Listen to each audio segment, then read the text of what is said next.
Bonjour à tous, merci de nous préférer chez vous. On va parler du Sénégal dans ce numéro de décryptage. Le procès pour diffamation de l'opposant Ousmane Sonko reporté sur le 16 février à venir. Mamadou Diouf, bonjour, vous allez bien? Bonjour Michel. On se souvient, l'opposant et candidat déclaré à la présidentielle Ousmane Sonko avait accusé l'actuel ministre du Tourisme Mame Mbaye Niang d'avoir été épinglé dans un rapport de l'inspection générale d'État pour des détournements, des propos jugés diffamatoires par le ministre qui a saisi la justice. On revient sur cette affaire. Est-ce qu'on peut avoir le contenu de ce qui s'est passé entre les deux personnalités de la vie politique de ce pays? Oui, il faut rappeler que le ministre actuel, Mame Mbaye Niang, était à l'époque ministre de la Jeunesse. Et dans le cadre de la création des emplois, il gérait ce qu'on appelle le PRODAC, le programme des domaines agricoles communautaires, qui avait une enveloppe de 29 milliards. Et c'est sur cette affaire de PRODAC, il y a eu effectivement problème. Quel problème? Cela n'avait pas été clarifié parce qu'il a quitté le gouvernement. Mais c'est une question qui avait été soulevée il y a des années. Et bon, il y a même des organisations de droits de l'homme qui ont dit autant, sinon plus, que ce que Ousmane Sonko a dit, mais qui n'ont pas été poursuivis. Donc le problème ne date pas d'aujourd'hui. Ce qu'il y a, c'est que dans ce gouvernement de combat, comme on l'appelle, on a ramené des jeunes qui devaient bien sûr affronter un jeune. Et dans cet affrontement, bien sûr, il y a des échanges entre ces jeunes qui sont dans le gouvernement et Ousmane Sonko, parce que c'est la principale cible, il faut le dire. Et c'est dans ce cadre-là que Sonko est revenu sur cette affaire de PRODAC, en disant qu'il y a un rapport de l'inspection générale d'État, IGE, qui l'épingle. Lui, il dit qu'il n'y a pas de rapport de IGE et il demande à Sonko de produire le rapport. Ben, il peut avoir raison sur ce plan parce qu'il s'agit plutôt d'un rapport de l'IGF, pas de l'IGE. Bon, mais est-ce que ce jeu de F et de E suffit pour aller au tribunal pour mettre quelqu'un dans des difficultés, surtout que c'est un adversaire politique, candidat à l'élection présidentielle? C'est là où tout le monde se pose des questions, parce que tout le monde sait que le retour de Mame Mbaye Niang au niveau du gouvernement, c'est effectivement pour participer à ce combat contre Ousmane Sonko en particulier. Cela fait que on a un peu cette difficulté aujourd'hui au Sénégal. Tout ce qui touche à Sonko d'un point de vue juridique est malheureusement emballé d'un point de vue politique. Et ça fait que finalement, si on ne fait pas attention, l'institution judiciaire risque de prendre un énorme coup avec un certain nombre de traitements que l'on constate par rapport à Sonko, qui est un Sénégalais, qui est un justiciable, qui doit pouvoir aller en justice, qui doit pouvoir aller effectivement répondre comme tout autre Sénégalais. Mais comme on le dit, quand on est dans le prétoire, si la politique rentre par la porte, le droit passe par la fenêtre pour s'enfuir. Et on a parfois un peu l'impression que c'est ce qui commence à se passer au niveau du Sénégal, parce que pour Adji Sarr, on a actuellement des difficultés, les discours ont fortement changé. On ne sait plus vers quoi on va. Ben, est-ce qu'on n'est pas en train de trouver une autre porte de sortie pour pouvoir le condamner, toujours avec le même objectif, avec la condamnation, l'empêcher d'être candidat à l'élection présidentielle? Ben, il faut le dire clairement, Mame Mbaye Niang dit que ça n'a rien à voir. Il dit qu'il n'y a rien de politique dans ce qu'il fait, mais il précise quand même que s'il est condamné, bon, c'est lui qui a commis la faute. Alors, on peut s'attendre à quoi le 16 février à venir? Ben, on ne sait pas trop. En tout cas, ce qui s'est passé en début février, Sonko n'est pas allé répondre à la convocation. Pire même, sur ce qu'on pourrait appeler sa télévision au niveau des réseaux sociaux, on l'a vu en tenue de sport, en train de jouer au football à côté de ses gardes du corps. C'est vraiment une manière de dire que bon, votre affaire là, ça ne m'empêche vraiment pas de dormir, ça ne m'intéresse sous aucune forme. Et c'est là où ça pose problème. Parce que quand même, c'est quelqu'un qu'on a convoqué pour venir répondre à une affaire en matière de justice. Et cette personne n'a trouvé rien de mieux à faire que de porter son blouson et d'aller jouer au football pour dire à l'institution judiciaire, vous ne m'empêchez véritablement pas de dormir, et c'est pas bien. L'autre élément, il y a quelques jeunes qui, comme d'habitude, quand on convoque Sonko, viennent pour servir de bouclier. Sa devanture, le quartier où il habite, bien sûr, Cité Keur Gorgui, a été bouclé. certains axes principaux, comme même chose, le tribunal, même chose. Il y a même une dizaine de jeunes qui ont été attrapés devant le domicile de Sonko le jour où il devait aller au tribunal, pour dire qu'en fait, c'est tout le problème. S'il faut à chaque fois que Sonko doit aller au tribunal, que tout Dakar s'arrête, mais ça pose un sérieux problème. Le pire, c'est que si vous regardez depuis quelque temps, le PASTEF, le parti de Ousmane Sonko, a fait un meeting à Guédiawaye, un meeting qui a drainer du monde. On l'a vu. Et qui a eu un impact sur le Sénégal. Parce qu'il faut le dire, j'aime pas les discours qu'on a tenus là-bas. Moi, je le dis clairement parce qu'on est dans le domaine politique. C'est un échange d'arguments, c'est des idées qui se battent. Mais on est de plus en plus dans des démonstrations de force. Non pas politiques, non pas intellectuelles, non pas d'idées, mais de force physique.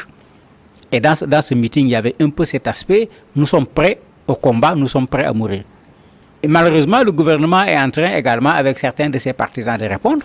Ils ont fait également un meeting le week-end passé, ils ont fait d'autres meetings après le meeting, où c'est toujours la même logique de démonstration de force. Mais ils veulent amener le Sénégal où dans ces conditions? Mais qu'on donne à la justice la possibilité de faire son travail, et que cette justice prenne ses responsabilités pour que les Sénégalais puissent accepter qu'elle fasse d'abord son travail et que les Sénégalais acceptent le résultat qui est issu de son travail. Je crois que cela est plus fondamental que cette démonstration de force qu'on est en train de faire de part et d'autre, qui ne fera qu'aboutir à ce qu'on avait vu au mois de mars où pratiquement 14 personnes ont perdu la vue dans des affrontements.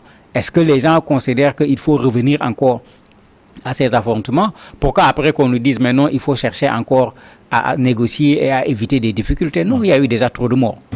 Il y a eu déjà trop de morts, mais il faut qu'on aille dans la politique comme on va dans la politique. C'est un combat d'idées, ce n'est pas un combat avec des muscles, ce n'est pas des gladiateurs. L'arène politique n'a rien à voir avec l'arène des gladiateurs. Alors, ce sont finalement 3 infractions qui sont retenues contre Ousmane Sonko, Mamadou Diouf. On parle de diffamation, on parle également d'injures publiques et également de faux et usage de faux. Ça, en tout cas, ce sont des infractions, si on peut dire, lourdes. Oui, en fait, c'est pourquoi les gens se disent que vous avez des gens qui sont catégoriques, qui se disent carrément ce qu'on cherche, c'est de le condamner pour qu'il ne soit pas candidat. Vous avez beaucoup d'analystes sénégalais qui le disent sans hésiter. Mais quand on dit diffamation, lui, il considère qu'il n'y a pas eu de détournement au niveau de Prodac, donc ce qu'il dit n'est pas vrai. D'ailleurs, Mame Mbaye Niang le répète tout le temps, il va jusqu'à dire qu'il a menti. C'est exactement le mot qu'il utilise. Donc on comprend pourquoi ici on parle de diffamation. Injure, il considère qu'on l'a traité de voleur. Donc il considère qu'on a touché à son honneur, donc il s'est senti injurié. Bon, le faux, lui, il considère qu'il n'y a pas de rapport de IGE et il demande d'ailleurs à Sonko de sortir ce rapport et de le publier même. Mais le rapport de IGF existe. Et ce rapport, la presse sénégalaise l'a traité, en a parlé pendant un temps, comme je le disais à l'entame de l'émission. Mais à l'époque, personne n'avait été poursuivi. Finalement, comme ça se voit souvent dans nos pays, on ne sait plus où est passé le rapport, on ne sait plus où en est la procédure. C'est maintenant dans les attaques personnelles, parce que c'est comme ça qu'il faut l'appeler. Malheureusement, la politique sénégalaise est en train d'aller à un niveau extrêmement bas. Et c'est dans le cadre de ces attaques personnelles, Mame Mbaye Niang attaque, Sonko répond, qu'on a remis sur le tapis ce rapport. Attendons de voir qu'est-ce que Dame Justice va dire, puisque pour le moment, on n'est pas véritablement au prétoire. C'est plutôt les conférences de presse d'un côté et de l'autre, où chacun charge l'autre. Attendons de voir qu'est-ce que la justice a entre les mains en termes de dossier. On saura le 16, si on parvient à avoir un procès ce jour-là, qu'est-ce qu'il en est exactement dans cette affaire. Alors, au même moment, Mamadou, est-ce qu'il ne faut quand même pas remarquer que Ousmane Sonko, c'est vrai, il est opposant au pouvoir du président Macky Sall, mais des fois, quand il parle, selon le ministre, quand on parle de diffamation, en tant qu'être humain, il peut également dire certaines choses qui ne sont pas vraies. À la limite, les gens vont considérer qu'on fait tout pour pouvoir l'abattre politiquement, mais en réalité, c'est aussi un Sénégalais qui peut commettre des erreurs. Oui, je disais tout à l'heure que c'est un justiciable. Ce n'est pas seulement les erreurs, c'est quelqu'un qui doit pouvoir répondre devant la justice. surtout qu'il veut être président de la République. Maintenant, je disais également qu'un dossier judiciaire, quand vous l'emballez avec de la politique, vous le rendez inacceptable pour les Sénégalais. Et aujourd'hui, c'est ça qui fait sa force. Parce que là où on en est, vous avez une partie des Sénégalais qui ne sont plus dans une logique d'aller à la justice pour laisser la justice faire son travail, mais qui considèrent que c'est la politique qui se cache derrière la justice, et ceux-là ont tendance même à dire à M. Sonko de ne pas aller répondre quand il est convoqué par la justice.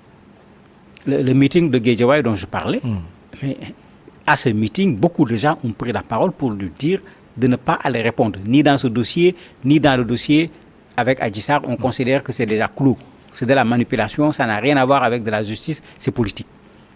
Mais ça devient dangereux en ce moment. Parce que la justice est une institution. M. Sonko, le jour où il deviendra président de la République du Sénégal, mais la justice sera là. Il ne faudrait pas qu'il affaiblisse la justice, il ne faudrait pas que ses partisans également se mettent à affaiblir la justice. Mais malheureusement, quand vous regardez ceux qui l'attaquent, quand vous regardez ceux qui tentent de l'enfoncer, ce sont les mêmes personnes qui sont en train d'investir le président Macky Sall pour un troisième mandat, alors que lui-même, il ne s'est pas encore prononcé sur ce troisième mandat.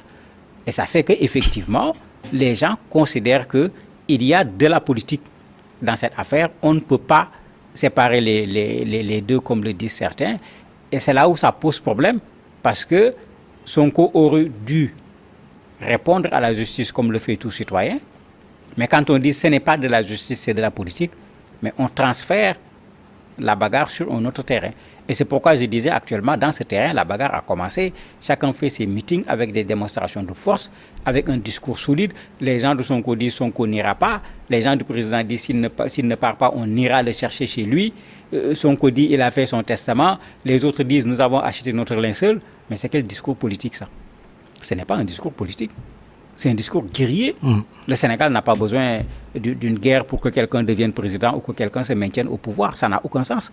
S'ils le disent, ce n'est pas dans l'intérêt des Sénégalais. C'est soit dans une logique de conquête du pouvoir ou dans une logique de préservation du pouvoir qui va se retrouver entre les mains, encore une fois, d'une poignée de personnes.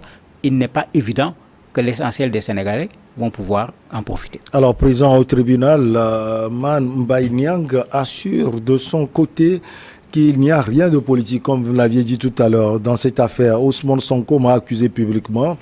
Il a déclaré détenir un rapport qui m'aurait épinglé, rappelle le ministre du Tourisme. Je m'attendais à ce qu'il vienne produire ce rapport. Et si cela le disqualifie pour les élections, ça c'est une question d'un journaliste sans doute. C'est lui qui a commis la faute, poursuit le ministre. Alors, le rapport... on attend Ousmane Sonko avec ce rapport. Il est où Ça va être compliqué. Pour le rapport de l'IGF, on a connaissance du rapport de l'IGF. Je n'ai pas connaissance du rapport de l'IGE. Et les gens se posent la question, est-ce qu'en parlant, Sonko n'a pas dérapé en disant IGF, IGE plutôt, alors qu'il voulait dire IGF? Les gens se posent la question parce que le rapport de IGE, je n'ai pas vu quelqu'un en parler, alors qu'au Sénégal, de façon générale, quand un rapport existe, il y a des circuits, des antennes, tout un ensemble de choses qui permettent d'avoir des portions du rapport, des paragraphes pour savoir qu'est-ce qu'il y a.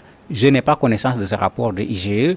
Ce dont j'ai connaissance, c'est le rapport plutôt de IGF. Et comme j'ai dit, une ONG comme Transparency International, sa section sénégalaise, avait parlé de cette question et il y avait eu des attaques très fortes contre Mame Mbaye Niang, même à l'époque ministre de la Jeunesse, quand ce rapport a été mis entre les mains d'un certain nombre de personnes. Donc sur le rapport de l'IGE, je ne peux véritablement pas me prononcer et c'est peut-être parce que ce rapport n'existe pas que Mame Mbaye Niang insiste sur ce rapport en ne disant rien sur l'autre rapport qui est plutôt celui de IGF. Alors, sauf que vous l'aviez dit, Mamadou Jour, ces affaires divisent les Sénégalais et cela inquiète. Oui, cela inquiète parce que de plus en plus, des Sénégalais l'ont soutenu en considérant que ce n'était pas juste qu'on veuille empêcher à un Sénégalais d'être candidat à des élections et surtout qu'on passe par des voies détournées pour l'empêcher d'être candidat. Mais vous avez beaucoup de Sénégalais aujourd'hui qui se retiennent parce que Sonko est actuellement dans une logique de combat. et de combat physique, pas de combat politique. Il faut dire les choses comme elles sont. Il demande aux jeunes d'être prêts. Ses partisans tiennent exactement le même discours. Et ça, vous avez beaucoup de Sénégalais qui ne le partagent pas, qui commencent d'ailleurs à dire aussi bien à Sonko, à ses partisans, au pouvoir et à leurs partisans, de savoir que la stabilité du Sénégal vaut mieux que Sonko et Macky Sall réunis. Et vous avez même certains qui disent, attendez, que le dialogue politique revienne, que les gens se rencontrent pour trouver une solution, mais qu'on ne laisse pas ce que l'on voit venir arriver, alors que tout le monde sait à quoi cela va mener. Ne faisons pas semblant en fermant les yeux sur une réalité qui est là. La tension est extrêmement forte aujourd'hui au niveau du Sénégal. Vous ne pensez pas que c'est en ce moment que les religieux doivent jouer un grand rôle? Ils ont joué un rôle parce qu'il ne faut pas oublier que les événements de mars, c'est un guide religieux, Serigne Mountakha Mbacké, qui a arrêté les choses. Parce qu'on était déjà à 14 morts, mais ce que les gens préparaient pour le lendemain, si le guide religieux n'était pas intervenu, on ne sait pas ce qui serait advenu. Le problème, c'est que les guides religieux sénégalais sont des gens de principe également. Ce ne sont pas des gens qui viennent descendre tout le temps sur le terrain politique. Et ils aiment quand ils signent un engagement, que l'engagement soit respecté. Une des choses d'ailleurs que les partisans de Sonko reprochent, c'est qu'ils avaient remis un mémorandum aux guides religieux. Il y a des choses que l'opposition devait faire, il y a des choses que l'État devait faire. Eux, ils considèrent que l'opposition a fait ce qui devait être fait, mais l'État n'a pas fait ce qui avait été promis. De sorte que, dans ces conditions, faire intervenir les guides religieux devient plus difficile. Mais cela n'empêche que dans les mosquées, des associations, le QDIS, vous avez beaucoup de structures musulmanes, tout comme également les catholiques du Sénégal qui se sont prononcés en rappelant aux gens que rien ne vaut la stabilité du Sénégal. Et qu'on laisse le Sénégal stable parce que ça n'appartient ni à Macky Sall, ni à Sonko, cette stabilité. C'est le produit, c'est le travail des Sénégalais, que personne ne vienne détruire ce bien commun qu'est la stabilité du Sénégal. Mais est-ce que ce discours sera entendu? On ne sait pas encore. En tout cas, quand on voit ce qui est dit dans le champ politique aujourd'hui, c'est comme si les politiques sont très loin de ce discours des guides religieux. Infini merci à vous, Mamadou Diouf. Avec vous, on a parlé de votre pays, le Sénégal. Le procès pour diffamation de l'opposant Ousmane Sonko reporté sur le 16 février à venir. On va marquer la petite pause et derrière, on reçoit le Magoula Kemayou, journaliste et écrivain. Avec lui, on va parler du Cameroun, son pays aussi, assassinat de Martinez Ogo, Jean-Pierre Ramougou Belinga aux arrêts.